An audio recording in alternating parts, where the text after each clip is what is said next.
નમસ્કાર દોસ્તો, અત્યારના સૌથી મોટા અને અગત્યના સમાચારમાં વાત કરીશું. ઈપીએફ ખાતા ધારકો માટે સારા સમાચાર સામે આવ્યા છે.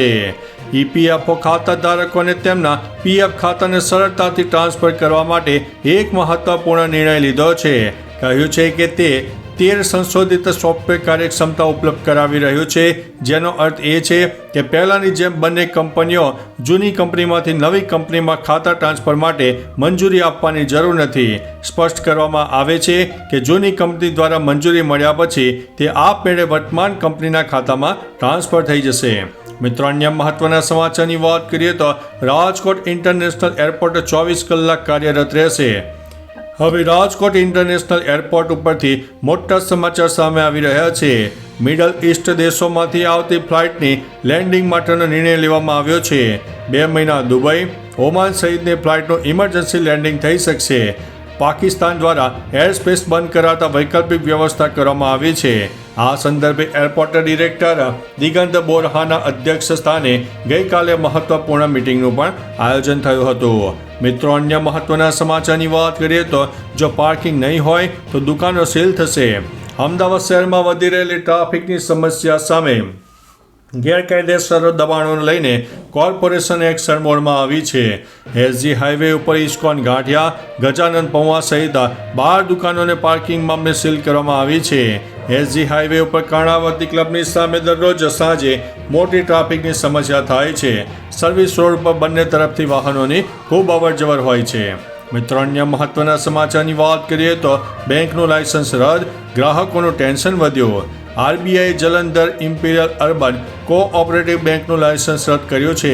બેંક પાસે પૂરતી મૂડી અને કમાણીની સંભાળ ન હોવાથી આ પગલું લેવામાં આવ્યું છે. પંજાબ સરકારના સહકારી મંડળીઓના રજિસ્ટ્રારને પણ બેંક બંધ કરવા વિનંતી કરવામાં આવી છે. લિક્વિડેશન પર દરેક થાપણદાર ડિપોઝિટ, ઇન્સ્યોરન્સ અને ક્રેડિટ ગેરંટી કોર્પોરેશન એક્ટ હેઠળ તેની થાપણમાંથી 5 લાખ રૂપિયા સુધી મેળવી શકાશે. મિત્રો, અન્ય મહત્વના સમાચારની વાત કરીએ તો વાપી અને દમણમાં કમોસમી વરસાદ. વલસાડ જિલ્લાના વાપીથી દમણ કચ્છી ગામ સુધીના વિસ્તારમાં કમોસમી વરસાદ પડ્યો. આ કમોસમી વરસાદથી કેરીના પાકને નુકસાન થવાની આશંકા છે. વલસાડ જિલ્લો કેરીના ઉત્પાદન માટે જાણીતો છે અને આ સમયે કમોસમી વરસાદ થતાં ખેડૂતો માટે ચિંતાનો વિષય બન્યો છે. જો કે કાળઝાળ ગરમી વચ્ચે આવેલા આ વરસાદથી સ્થાનિક લોકોને સામાન્ય રાહત પણ મળી હતી. મિત્રો, અન્ય મહત્વના સમાચારની વાત કરીએ તો 30 એપ્રિલ છેલ્લી તક, ઝટકો મળી શકે છે. સરકારે રાજ્યના તમામ રાશન કાર્ડ ધારકોને ફરજિયાત કેવાયસી કરવા માટે તાકીદ કરીને નિર્ણય કર્યો છે. જેમાં રેશન કાર્ડ ધારકોએ હજુ સુધી પોતાની કેવાયસી કામગીરી પૂર્ણ કરી નથી તેવા કાર્ડ ધારકોને મોટો ઝટકો લાગી શકે છે. કેવાયસી માટે છેલ્લી તારીખ 30 એપ્રિલ આપવામાં આવી છે. જેમાં કેવાયસી કામગીરી ન કરનારને રેશન કાર્ડ ધારકોને રાશનનો જથ્થો મળવાપાત્ર રહેશે નહીં તેવું ફરમાન મામલતદાર દ્વારા જારી કરવામાં આવ્યું છે. મિત્રો, અન્ય મહત્વના સમાચારની વાત કરીએ તો પાકિસ્તાને ભારતને પરમાણુ બોમ્બની ધમકી આપી. પાકિસ્તાનને શંકા છે કે નરેન્દ્ર મોદી ખૂબ જ ટૂંક સમયમાં પહેલગામ હુમલાનો બદલો લેશે. એટલા માટે પાકિસ્તાનના નેતાઓએ પણ ધમકીઓ આપવાનું શરૂ કરી દીધું છે. પાકિસ્તાનના નેતાઓ હવે પરમાણુ બોમ્બ વિશે વાત કરવા લાગ્યા છે. શુક્રવારે પાકિસ્તાનના નાયબ વડાપ્રધાન ઇશાક ડારે કહ્યું હતું કે ભારતે પાકિસ્તાનને ઓછું આંકવું ન જોઈએ. જો ભારત હુમલો કરે તો પાકિસ્તાન પાસે પણ પરમાણુ બોમ્બ છે. મિત્રો, અન્ય મહત્વના સમાચારની વાત કરીએ તો યુદ્ધની ઘોષણા. પાકિસ્તાન લાંબા સમયથી આતંકવાદી સંગઠનો દ્વારા ભારત સામે પ્રોક્સી યુદ્ધ ચલાવી રહ્યું છે.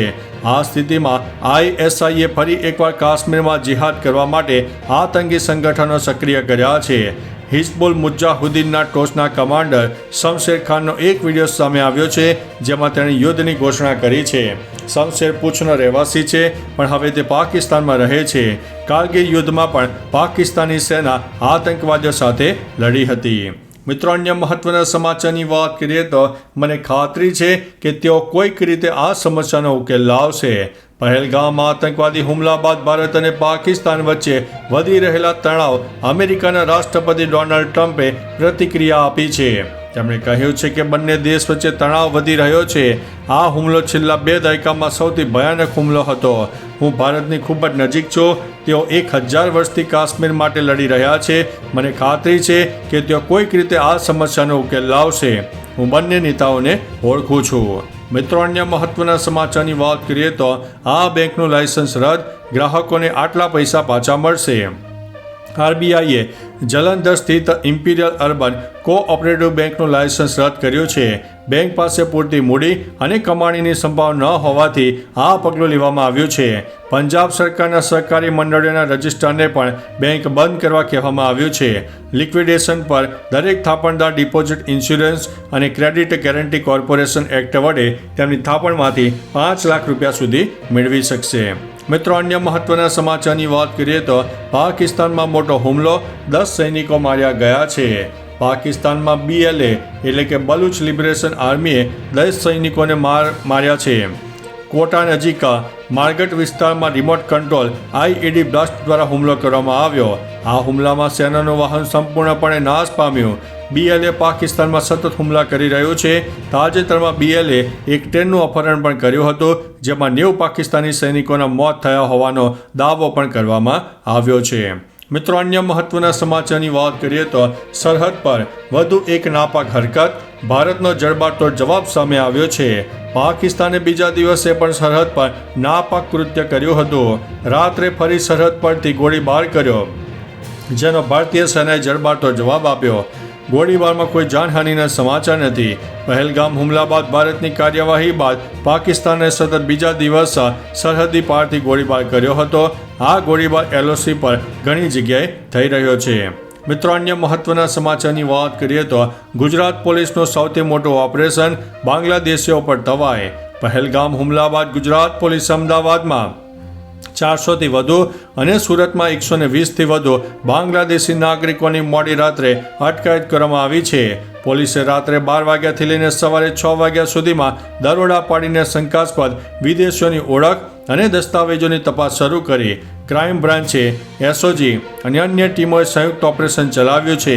ગેરકાયદેસર વસતા વિદેશીઓ સામે અત્યાર સુધીનું સૌથી મોટું ઓપરેશન છે. મિત્રો, અન્ય મહત્વના સમાચારની વાત કરીએ તો ગુજરાતમાં વરસાદ. વહેલી સવારે છોટાઉદેપુર જિલ્લાના વાતાવરણમાં પલટો આવ્યો. દરમિયાન વરસતા વરસાદમાં ઠંડક પ્રસરી ગઈ. તો બીજી તરફ વલસાડમાં પણ ઉમરગામ નજીકના વિસ્તારોમાં ઠંડા પવન સાથે વરસાદી છાંટા પડ્યા હતા. રાત્રે ડાંગમાં પણ વરસાદ પડ્યો. ગિરિમથક સાપુતારામાં વરસાદી ઝાપટું પડ્યું. આહવા સહિત ગ્રામીણ વિસ્તારોમાં વરસાદી માહોલ પણ જોવા મળ્યો હતો. મિત્રો, અન્ય મહત્વના સમાચારની વાત કરીએ તો રાજકોટ એરપોર્ટ પર હવે 24 કલાક કાર્યરત. પાકિસ્તાન દ્વારા એર સ્પેસ બંધ કરાયા બાદ રાજકોટ ઇન્ટરનેશનલ એરપોર્ટ 3 મહિના માટે 24 કલાક ખુલ્લા રાખવાનો નિર્ણય લેવાયો છે.